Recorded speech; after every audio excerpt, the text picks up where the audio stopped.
Seringkali ketika kita dihadapkan pada sebuah situasi di mana kita perlu memutuskan, yang kita ketemukan hanyalah sebuah kebuntuan. Seringkali ketika kita mencoba memikirkan sebuah jalan keluar, permasalahannya sudah terlanjur mengakar. Mungkin kita hanya perlu berpikir, mungkin, atau kita perlu orang lain, atau sebuah pengaruh yang lebih besar dari hierarki keputusan, atau mungkin semuanya kita rasa penting. Baik aja, ini menurut diri kamu dua ini. Iya, ini berani ini.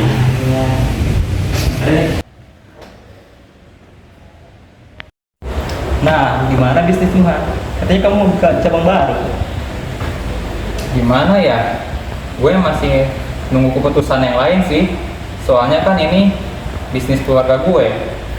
Jadi gue belum tahu cara tarik modalnya gimana. Di investor kah? Atau mungkin di bank? Minta sama pejabat aja. Kan katanya mau maju UMKM.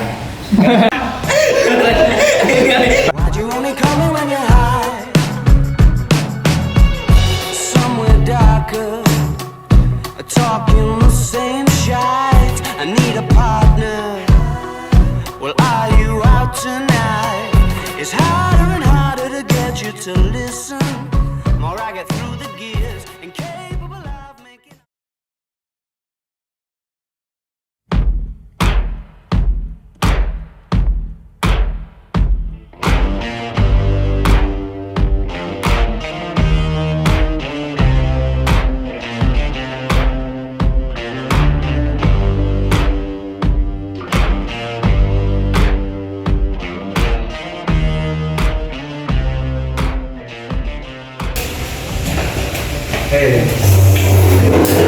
Bisa ada Jadi curiga nih. biasa ada nyamuk yang perlu ditepuk. Paham kan?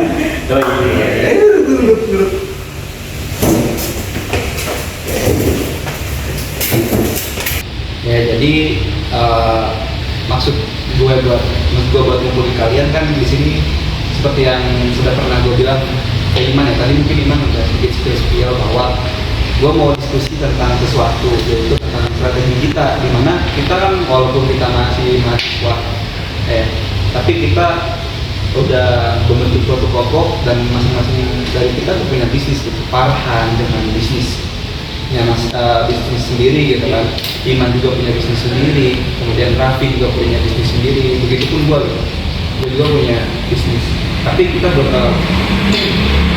bekerja sendiri-sendiri gitu. Maksudnya kita bergerak sendiri-sendiri walaupun kita punya bisnis masing-masing. Kita ada strategi untuk memasarkan atau sekedar mencari jejaring, itu kita bersama-sama gitu, entah itu jejaring dengan supplier atau mungkin pada tahapan lebih tinggi jejaring dengan politisi atau pejabat atau pemangku kepentingan atau pemerintahan gitu.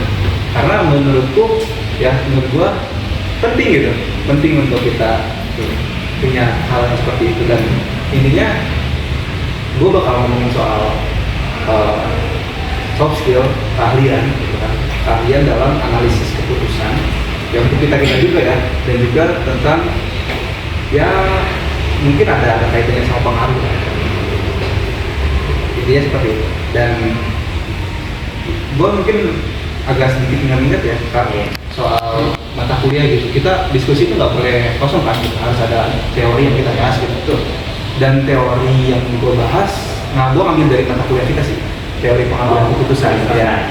Dan ada bab mengenai soft skill analisis pengambilan keputusan. Itu kan ada ini ya, kayak yang pertama tuh ya kayak soft skill gitu, maksudnya dari judulnya soft skill. Nah, gue pengen tahu nih, terutama dari mulai Raffi dulu deh, biar kita bisa ingat-ingat lagi gitu. Menurut tuh soft skill tuh gimana sih? Apa gitu? Soft skill. Apalagi dengan pengalaman. Kita kan punya pengalaman masing-masing ya. yang dimana kita udah menjalani sebuah bisnis, menjalani sebuah apa, tapi juga kita udah ada pemahaman lah sedikit demi sedikit waktu berjalan terkait dengan soft skill tadi itu, ya kan? Nah di sini kalau secara teorinya, yang dimana kita ambil dari waktu itu kita mata kuliah teori pengambilan keputusan, nah, soft skill tadi kan. Nah dimana soft skill ini tuh sebetulnya sebuah keterampilan non kualitatif sebenarnya, tidak terukur non kualitatif. Jadi kita tidak bisa melihat secara langsung dan mengukur dengan angka, ya, dengan angka betul. Nah dimana dari sinilah ternyata dua sebenarnya. Kalau gue sebutnya sih moral ya. Pertama itu karakter moral. Kenapa moral? Karena berhubungan sama integritas, kejujuran, termasuk komunikasi. Komunikasi kan. Nah itu karakter moral. Tapi yang penting di sini adalah soft skill di bagian karakter, bagian teknisnya. Oke. Ini yang kita harus ambil. Apalagi lu gue pernah masuk dalam HRD nih kan. Yang dimana ini pasti dipelajari. Dan ini sangat penting soft skill ini. Termasuk yang pertama bisa berpikir strategis. Terus bisa memimpin sebuah tim, nanti bisa mewawancara sampai nanti kita bisa mendelegasikan mana yang dilakukan gitu. Terkait proyek-proyek, nanti mengelola proyek dan sebagainya. Itu soft skill yang terbagi dua itu mungkin kita kan jurusan arah soft skill ke yang kedua. Nanti boleh dilanjutin nanti Reno untuk berpikir strategis ini. Untuk Reno sih gimana? Berpikir strategis ya, ini menarik sih karena yang namanya kita mau menganalisis keputusan, gue setuju banget tadi kita perlu yang namanya soft skill, tapi yang namanya soft skill dan juga menganalisis keputusan, kita sebagai orang yang mengambil keputusan ya, itu harus berpikir strategis.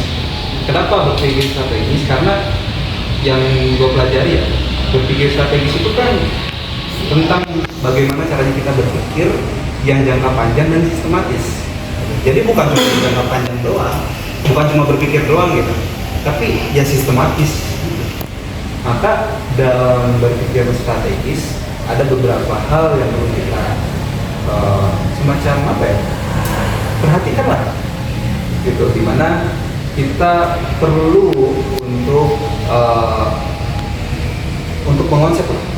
Jangan sampai ada sesuatu yang miss gitu. Tapi gini, setelah kita, tapi sebelum gue lanjut, gue pengen tanya lah ke lu berdua gitu. Menurut lu ya, dalam mengambil keputusan, kita lebih baik mengambil keputusan secara intuitif atau berdasarkan feeling kita, atau berdasarkan tadi yang Raffi sebutin, kemampuan teknis gitu, soft skill. Menurut lu gimana dulu deh?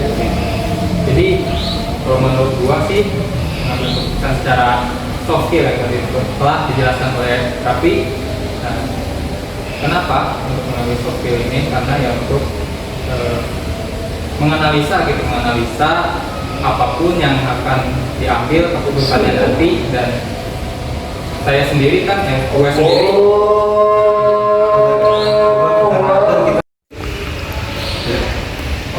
jadi kan tadi menurut gue itu soft skill sih yang telah dijelaskan dari Raffi, bagaimana cara mengambil keputusan secara soft skill. Nah, jadi soft skill itu bisa mengarahkan kita untuk bisa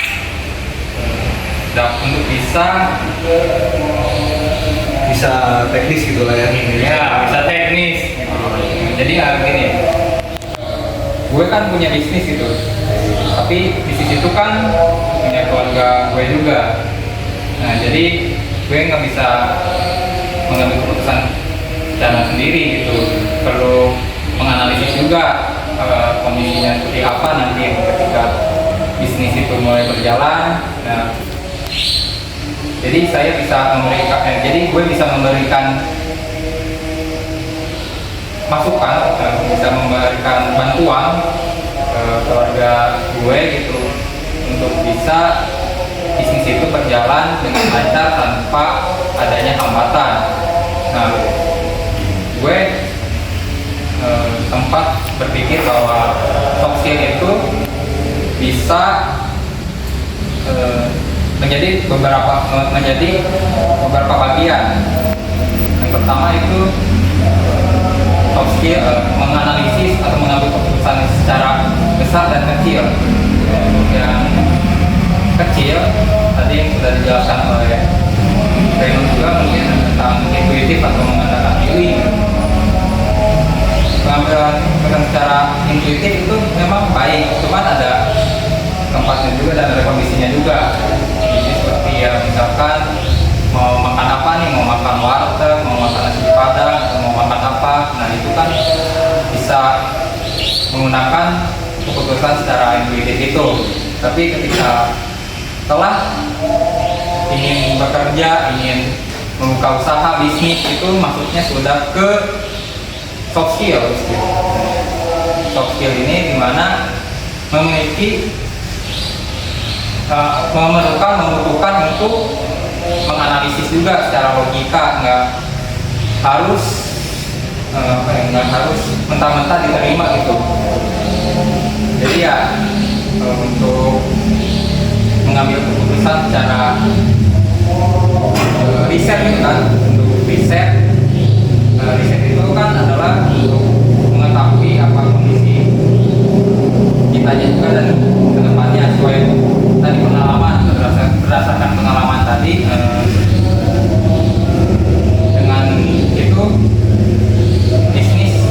Dengan itu bisnis akan berjalan sesuai rencana, dan tentunya kita kan pernah berorganisasi gitu kan, pernah membuat suatu keputusan, kesepakatan bersama. Nah itu juga kita harus mengidentifikasi dulu lah apa sebenarnya. Menurut gue itu sih. Gue paham sih, gue masuk banget tadi kayak misalkan masalah yang kayak gini kan gitu, kenapa sih kayak gitu masih bisa pakai intuitif lah ya pasti itu PLE gitu, karena ya kayak misalkan yang sederhana, kalau misalkan kita hari ini mau kemana nih, kan nggak perlu kita bikin analisis dulu ya. Keputusan bisa aja sih kalau misalkan kita sebagai orang yang teliti banget. Tapi untuk hal-hal sederhana yang perlu. Tapi yang tadi yang lu bilang kan, lu punya usaha gitu kan nggak bisa sembarangan nih tiba-tiba tarik investor dari mana. Kalau investasinya bodong gimana? Kalau misalkan investasinya dari Tidor gimana? Kan hancur juga perusahaan kan. Jadi ya perlu analisis gitu kan. Iya. Jadi perlu. Kalau dari lu gimana? Kalau menurutku ya, sebagai besar dari dia sesuai aparannya, gue sesuai aparan. Karena kalau mengambil keputusan, kalau bisa atau itu, jatuhnya akan sembarang. Apalagi kalau cakupannya besar. Kalau menurutku kalau dalam proyek besar atau apalagi bisnis, mengambil keputusan itu harus dengan cara mempunyai soft skill itu melalui analisis, wawancara kayak gitu intinya mah. Karena benar tadi ketepatan mengambil keputusan bisnis itu hanya bisa dilakukan buat hal-hal yang sepele gitu. Contohnya yang besar, dia berisiko tinggi. Oke, mulai masuk nih, gue paham nih kita arahnya baru kemana. Terus sebelum gue lanjut ada yang mau ditambahin nggak? Ada. Tadi menarik sih pembahasan terkait tadi sih intuitif tadi ya. Terkait intuitif tadi bagaimana? Ini merupakan pembahasan yang menarik. Kenapa? Kan tadi kalian udah masuk bahwa intuitif itu hal-hal yang sepele, ya kan? Tapi kalau di sini saya maksudnya adalah dua ini ya. Gue sebagai tadi itu intuitif itu bisa dilakukan ketika kita udah memiliki pengalaman lebih di bidang itu. Jadi kita sebelumnya udah pernah analisis, kita sebelumnya udah pernah melakukan, itu misalnya udah 10 tahun dan berapa tahun, itu menjadi hal yang mudah. Seperti halnya kita mau makan apa ya, betul, gitu kan? Karena kita udah punya ilmu analisisnya. Nah, ini yang tadi yang menarik, intuitif sebenarnya bisa dipakai jika kalau misalnya dia memiliki pengalaman yang jauh lebih banyak dibanding sama yang baru-baru. Nah, kalau yang baru ini dia membutuhkan memang analisis yang lebih dalam. Nah, itu kan juga.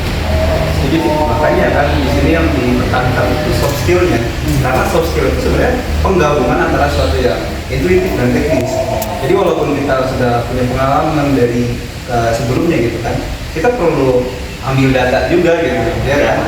Kita harus cross check dulu nih situasi gimana, data gimana gitu kan. Biar kadang kalau misalnya terbiasa yang tadi yang Raffi bilang ya, kadang sebelum diteliti pun udah ada kayak apa ya, semacam bisikan mungkin bisa jadi atau ya feeling lah gitu, feeling dirasa bisa jadi bahwa ini bakal kayak gimana, tapi untuk memastikan itu gitu kan, kita kan sebagai perusahaan yang profesional itu kan biasanya perlu satu hasil keputusan berdasarkan fakta dan data. Makanya di sini diperlukan media sosial termasuk sih. Jadi kita sepakat ya bahwa soft skill atau kemampuan dalam menganalisis untuk pengambilan keputusan itu sangat diperlukan, apalagi untuk sebuah organisasi perusahaan yang profesional. Maka kalau misalkan kita bicara mengenai perusahaan itu kan bukan hanya terdiri dari satu orang ya, tapi terdiri dari banyak orang. Dan gue berpikir bahwa ya ini berdasarkan teori yang diambil juga ya dari mata kuliah teori pengambilan keputusan, bahwa selanjutnya gitu setelah kita mencoba berpikir strategis, ya kan, kita paham apa itu soft skill, kita perlu untuk membentuk atau membuat yang namanya tim analis keputusan. Nah, jadi kenapa sih kita perlu membuat tim analis keputusan? Yang namanya kita berpikir strategis, apalagi untuk skala yang lebih besar, bukan untuk diri kita sendiri loh, tapi untuk perusahaan. Kita nggak bisa sendiri guys. Perlu ada apa ya, semacam alternatif solusi dari orang lain. Makanya di sini kita perlu tim analis, bukan cuma alternatif solusi sih, tapi kayak ada beberapa hal yang nggak bisa kita kerjain ya. Ada beberapa hal teknik-teknik yang mungkin hanya bisa dilakukan oleh orang lain gitu. Makanya perlu dibentuk tim analis keputusan. Tentunya untuk membentuk tim analis keputusan ada langkah-langkah yang perlu dibuat untuk kemudian menghasilkan tim analis keputusan yang profesional, yang hebat, yang expert, dan yang ahli tentunya. Nah, langkah pertama dengan membuat tim analis keputusan itu ya tentunya membentuk tim itu sendiri gitu. Mustahil kan kita punya tim kalau kita nggak membentuk timnya gitu kan. Ya bisa aja dengan pasti dengan merekrut terlebih dahulu, kemudian mencari kriteria-kriteria yang sesuai untuk kita dapat tim yang sesuai dengan apa yang kita butuhkan dan inginkan. Nah, tadi membentuk tim. Nah, setelah membentuk tim, kita tuh harus apa sih? Kita tuh harus memberikan arahan yang jelas. Gitu. Jangan sampai ketika kita membentuk tim, anggotanya banyak nih, tapi nggak efektif dan efisien gitu. Nggak jelas nih arahannya, harus si A kerja apa, si B tugasnya apa, itu nggak jelas. Gitu. Maka untuk membuat arahan yang jelas, kita perlu langkah yang selanjutnya, yaitu mendelegasikan. Kita membuat delegasi tim. Nah, delegasi ini tujuannya apa? Tadi gitu, bahwa untuk menciptakan tim analis yang efektif dan akurat dalam menganalisis keputusan, kita perlu merincikan gitu. Si A ngerjain apa, si B ngerjain apa, kelompok A ngapain, kelompok B ngapain. Nah, maka untuk untuk menciptakan atau membuat delegasi yang tadi, yang sistematis, kita perlu yang namanya mengaktifkan struktur. Jadi pertimbangan mengaktifkan struktur di sini artinya kita untuk mendelegasikan itu kita perlu membuat struktur nih dalam tim analis keputusan. Siapa yang bertindak sebagai leader, siapa yang bertindak sebagai orang yang menganalisis data, siapa yang bertindak sebagai orang yang mencari data dan lain sebagainya. Nah, setelah kita membentuk tim atau struktur tim keputusan analisis, kita perlu dukungan dong. Kita tetap masih bagian dari perusahaan. Walaupun pernah dengan usaha yang membuat tim, tapi perlu dukungan yang lain, entah itu dukungan dari internal perusahaan atau eksternal perusahaan. Ya, tentunya untuk menganalisis paling sederhana saja untuk menganalisis sebuah keputusan, mengambil keputusan, kita perlu data kan. Kalau kita mau dapat data yang akurat sesuai dengan apa yang dilakukan, kita perlu akses. Kita perlu akses kepada pemangku kepentingan.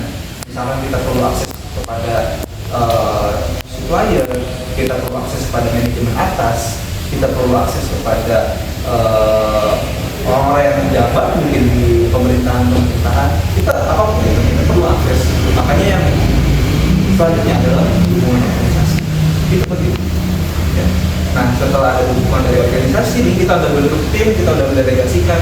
Yang terakhir, untuk memoles agar tim ini lebih expert, lebih ahli, perlu adanya pelatihan ahli gitu kan. Karena kita menyangkut mata kuliah yang lain lah, manajemen sumber daya manusia.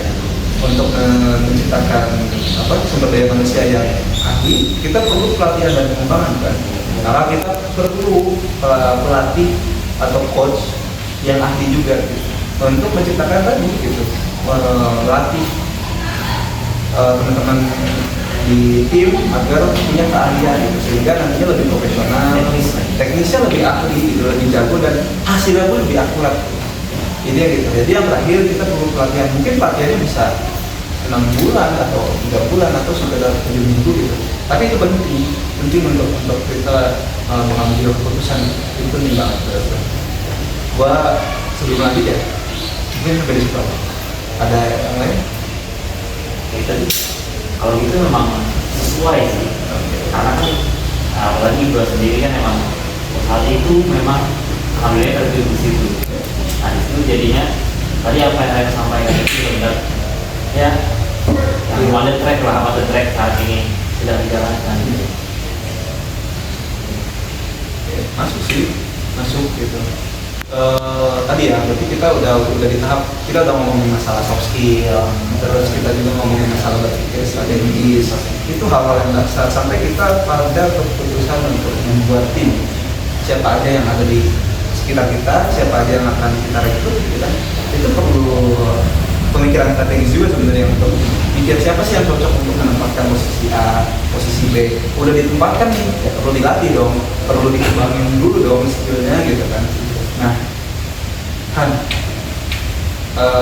lu punya insight yang punya perspektif lain mengenai ini. Setelah kita membentuk tim gitu, harus ngapain sih? Menurut gua sih setelah sudah terbentuknya tim itu ya, memiliki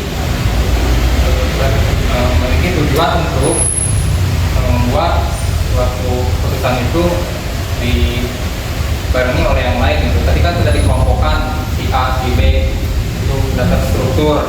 Nah, setelahnya itu bisa langsunglah bisa lebih efektif lagi ketika sebelum untuk mengambil keputusan itu meneliti riset dulu tadi sesuai datanya gimana, data lapangannya gimana gitu. Jadi nggak menerima mentahnya gimana gitu. Untuk suatu perusahaan itu bisa setelah dibentuknya suatu tim itu yang tadinya berpencar dan tidak terstruktur, jadi untuk bisa efektif dalam mengembangkan suatu perusahaan itu. Jadi memiliki strategi sendiri ya, setiap individu itu mungkin individu itu bisa memberikan, bisa share lah ke siapapun gitu, share bisa saling ngasih tahu satu sama lain bahwa ya selalu ada aja gitu resiko yang akan didapatkan ketika kita telah memutuskan untuk decision making itu yang diambil seperti apa gitu. Mungkin menurut gue itu sih. Tambahan ini tadi ada tambahan sedikit yang kita bisa mengkomunikasikan ya. Nanti aku udah bahas komunikasi, mungkin bisa komunikasikan dengan para ahli juga. Jadi mendatangkan para ahli, nah dimana dia memiliki tadi pengalaman tadi, memiliki teknis yang baik, terus dia bisa punya pengalaman juga lebih banyak, yang dia itu bisa mengajarkan pelatihan dari ya yang pelatihan pelatihan juga ya, dimana dia mengkomunikasi dengan para ahli juga. Ini bagus banget. Ya, kalau tapi ya tambahan keuangan sini sangat menarik juga ya. Dari awal mengambil keputusan sampai masalah mengambil keputusan itu harus pakai soft skill sama intuisi sampai ke pembentukan organisasi, lalu di organisasi tersebut harus didelegasikan biar apa ya, biar sesuai gitu. Lalu memberikan pelatihan. Nah, ikut penelitian juga. Nah, kan dalam penelitian itu harus ada survei, Betul. peran, gitu kan?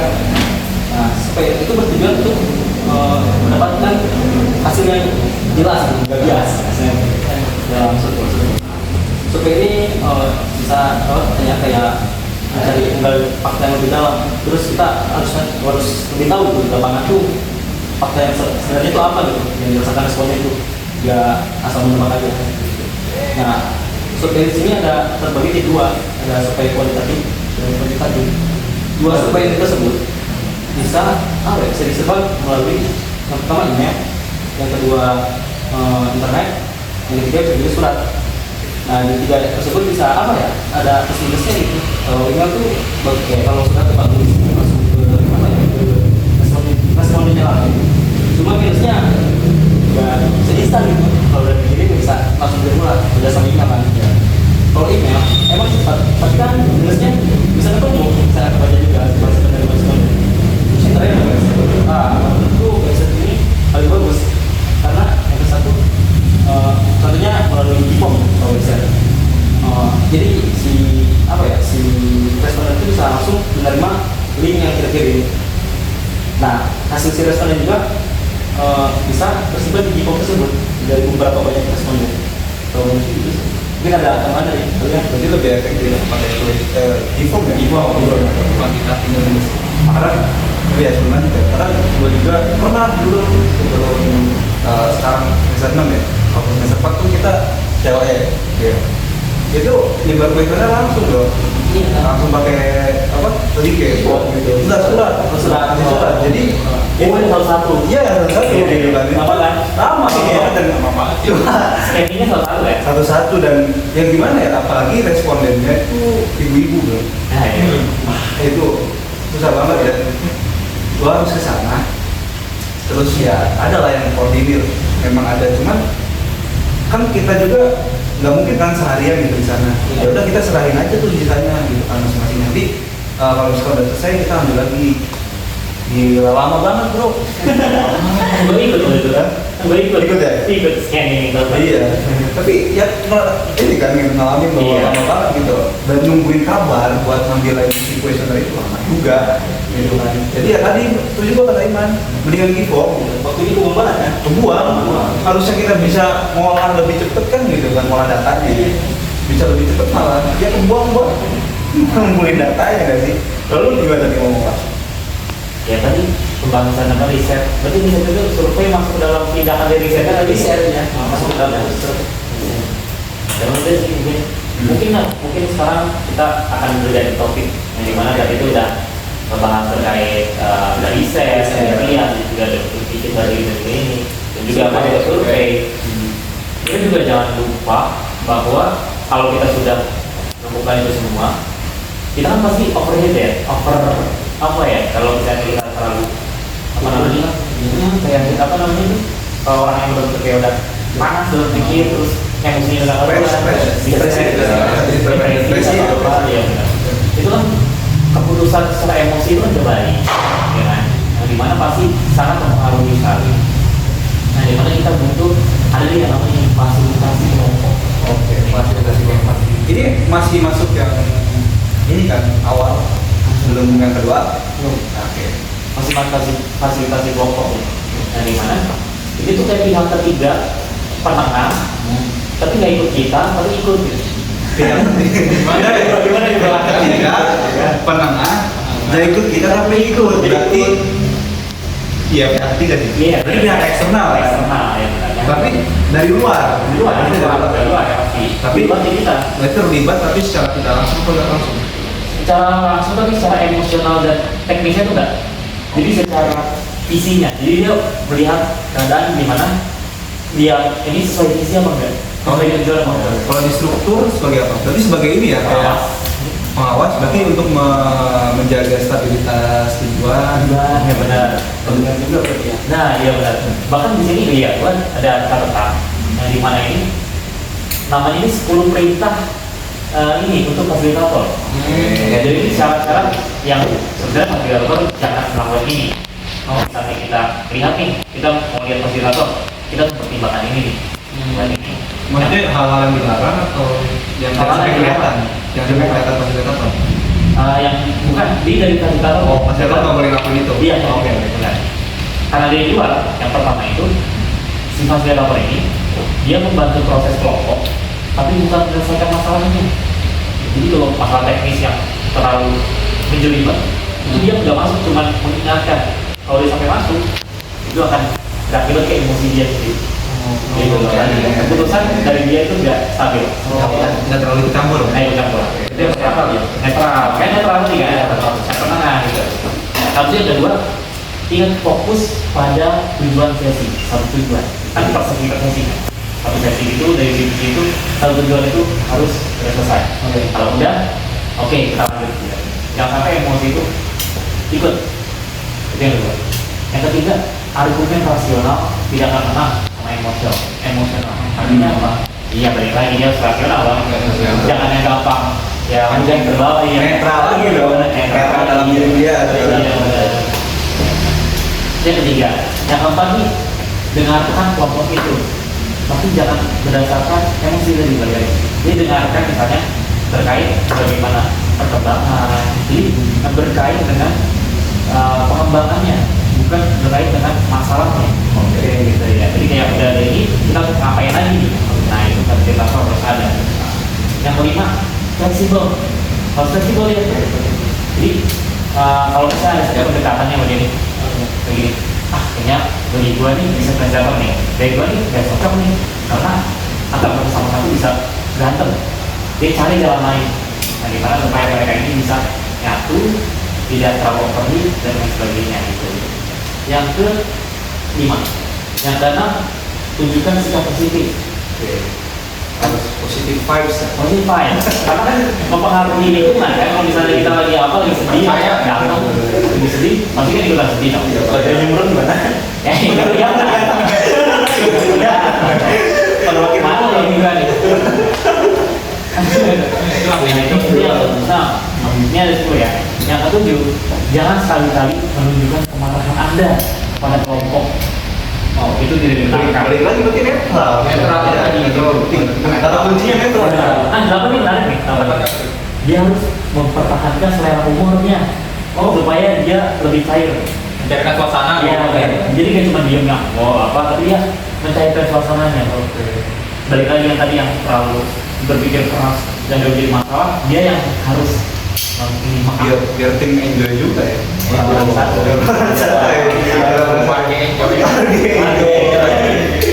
lagi nomor 9 ini tetap waspada sama waktu sama jadwalnya. Gimana nih? Jangan sampai kita misalnya kayak ikut celah humor, terus kita lupa sama waktunya, jadwalnya gimana, akhirnya lewat waktu 12-an waktu. Itu yang kedua. Nah yang terakhir, tetap santai, bersantai dan bersenang-senang dan nikmati kerjaan Anda. Artinya dia nikmati yang dia sebagai seorang fasilitator. Artinya kalau ada enjoy, pasti positive vibe itu muncul. Terus untuk mengayomi itu muncul. Jadi benar-benar dari hati sendiri. Jadi soft skill itu bukan. Jadi berdasarkan moral lagi. Jadi moralnya udah baik, baru tekniknya juga baik. Jadi baik. Nah, fasilitator itu seperti itu. Tapi gue mau nanya nih, menurut lu fasilitator itu sama nih sama mentor?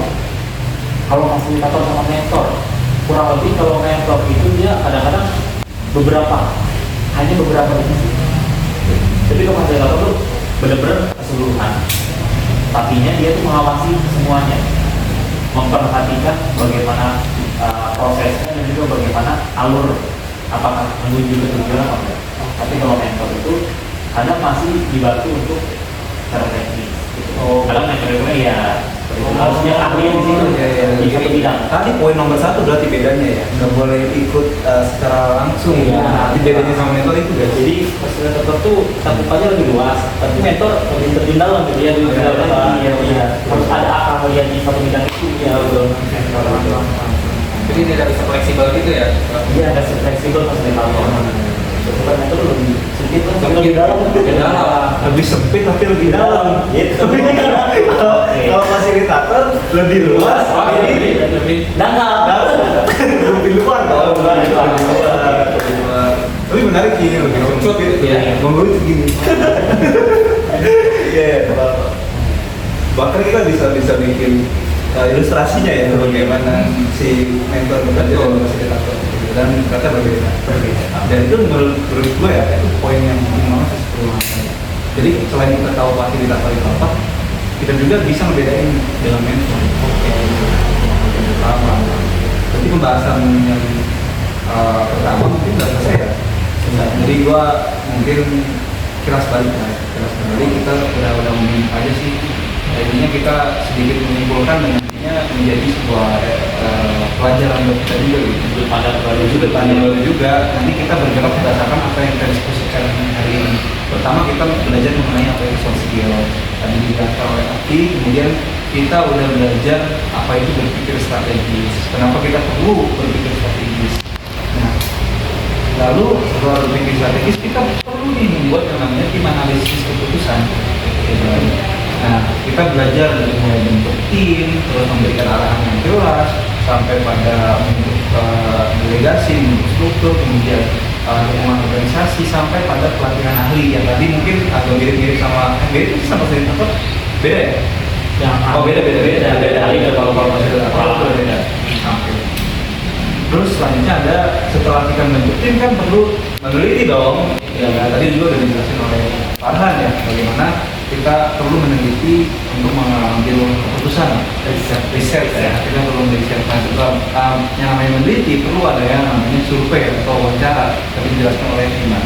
Kemudian ditutup dengan penjelasan mengenai fasilitator. Maka dapat dua simpulkan bahwa kayaknya kita perlu untuk mempraktekkan ya. Betul. Ya itu kan baik itu untuk usaha masing-masing nantinya atau ya untuk keseluruhan gitu. Kita misalkan ya tadi kan Pak juga nggak bisa mengambil keputusan sendiri gitu, karena itu urusan keluarga juga. Tapi ya namanya analisis ya, yang mempermudah itu sebenarnya walaupun harus perlu banyak orang, tapi ya perlu juga dibentuk tim khusus ini gitu. Karena ada beberapa hal yang nggak bisa dikerjain sama orang-orang lain gitu, hanya ini. Jadi mungkin kedepannya kita juga entah oleh kita sendiri atau kita ini kan oleh kita sendiri sih sembari kita praktek ya sih. Ya siapa tahu ada ya teknis-teknis software atau apa yang bisa kita gunakan gitu untuk menganalisis keputusan, menganalisis untuk mengambil keputusan itu. Ya paling contoh pembahasan pertama itu dulu gitu. Dan mungkin nanti kita lanjut ke pembahasan berikutnya. Tadi kita santai-santai dulu lah. Kayak gue capek banget tadi. Belas juga sih lumayan. Capek banget perjalanan kan dari rumah ke sini gitu kan. Dan juga makanya panasan juga kan. Halo guys. Jadi untuk diskusi selanjutnya di sini kita akan memakai konsep vlog aja ya dan dokumentasi. Bisa dimulai sekarang. Oke guys, sekarang kita mulai dari Reno dulu ya. Silakan. Oke, dari gua. Jadi sebenarnya ini udah masuk ke materi yang kedua. Dan kenapa kita vlog kayak gini biar ya dokumentasi hasil diskusi lah. Dan yang pertama sebenarnya ini babnya beda ya, tapi masih bersangkutan gitu. Judul bab ini tuh ada. Halo. Judul babnya tuh aspek politik strategis. Nah, yang pertama dibahas itu mengenai mengkomunikasikan wawasan analisis, di mana ada 4 hal yang perlu diperhatikan dalam mengkomunikasikan wawasan analisis. Ini ada yang kangen ya, ada jerawatnya. Ya pertama itu dari riset. Tentu tadi kita di awal udah bahas mengenai riset panjang banget, dan tentu perlu untuk mengkomunikasikan wawasan analisis perlu diadakan yang namanya riset. Nah setelah riset ada yang namanya apa tuh? Lihat dong. Apalagi keterampilan lunak atau soft skill yang tadi dibahas juga, karena soft skill itu penting ya, namanya pengambilan keputusan nggak bisa berdasarkan percuma kita riset, percuma kita ada data, tapi kalau misalkan kita nggak punya soft skill buat memutuskan ya tidak ada keputusan pada akhirnya. Nah, kemudian ada berpikir strategis, masuk juga dalam mengkomunikasikan wawasan analisis, dan yang terakhir itu adalah ahli dalam bidang subjek, artinya kita ahli dalam apa yang akan kita putuskan, itu apa yang akan kita analisis untuk mengambil keputusan. Nah, selanjutnya mungkin gue bakal kembaliin lagi ke Bro Farhan, dan di sini ada banyak banget teman-teman yang tadi diskusi sih, tapi bakal dibahas oleh Bro Farhan. Oke, lanjut sekarang di sini sama Farhan. Tadi sudah dijelaskan oleh Reno tentang analisis apa? Mengkomunikasikan wawasan analisis. Oke. Di sini saya akan menjelaskan keputusan strategis. Nah, dimana menurut gue itu kan tadi sudah dijelaskan juga dari awal, untuk mengambil keputusan tentunya memerlukan analisis juga ya kan. Nah, untuk di sesi kali ini sini saya akan memberikan sedikit penjelasan.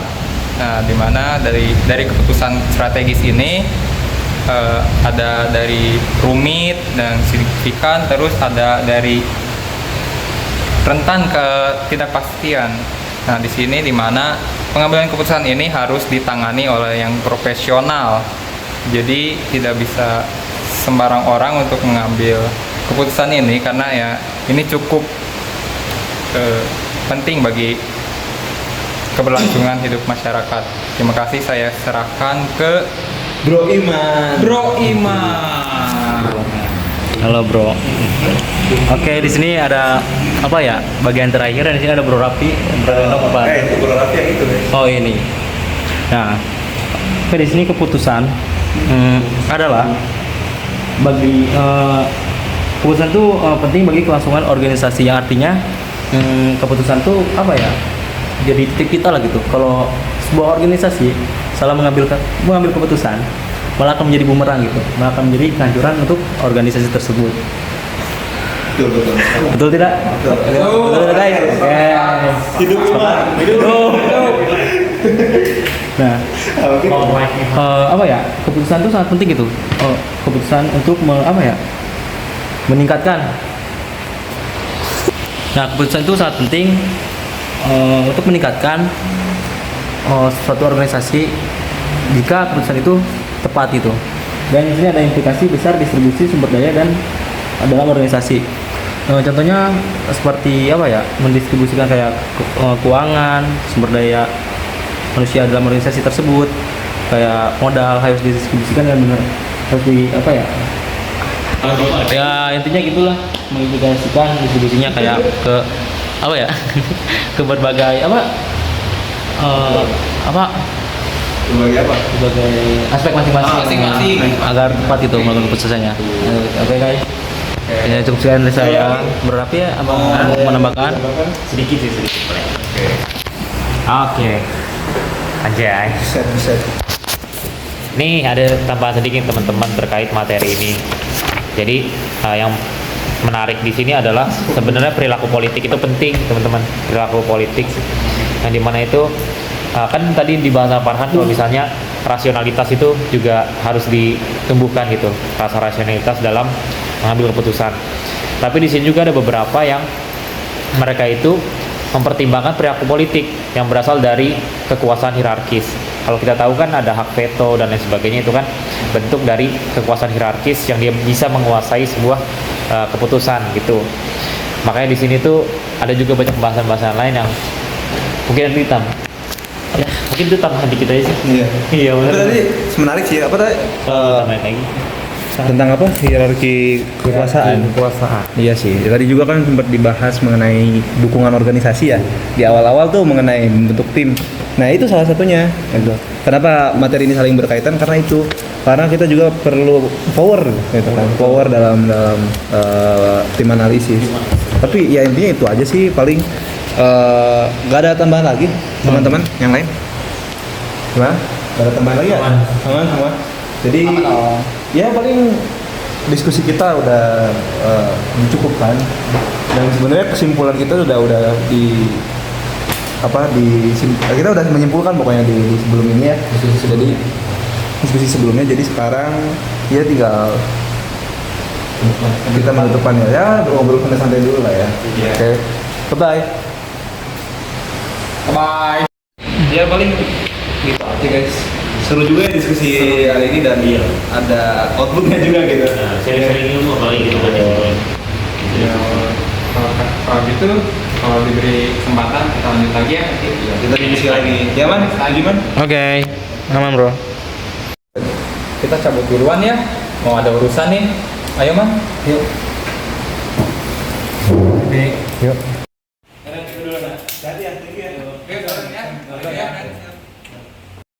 Oke, kayaknya kita juga harus cabut deh. Iya, kita punya kesibukan masing-masing juga, tapi ya kita barengan aja kita. Situasi apapun bisa saja terjadi. Maka kebuntuan harus diputuskan. Segera pikirkan jalan keluar agar permasalahan tidak mengakar. Kita perlu berpikir. Kita perlu orang lain. Kita butuh pengaruh yang lebih besar dari hierarki keputusan. Kita harus bisa memutuskan. Let me be your lucky meter, and I'll never run out. Let me be the portable heater that y'all get cold without. I wanna be a steady lotion, hold your hair in deep devotion, at least as deep as the Pacific Ocean. I wanna be yours.